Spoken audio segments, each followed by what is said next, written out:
Ang kinaabangan ng karamihan, presyo ng promise ring na binigay ng aktor kay Kim Chiu binahagi sa publiko.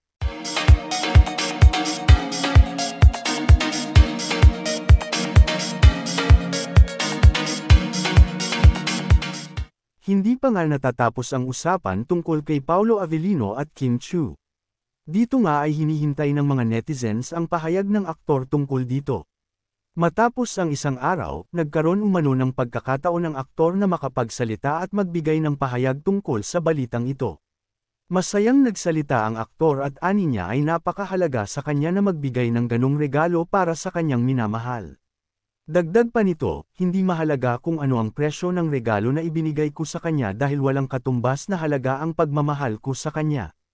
Tuwang-tuwa naman ang mga supporters nilang dalawa.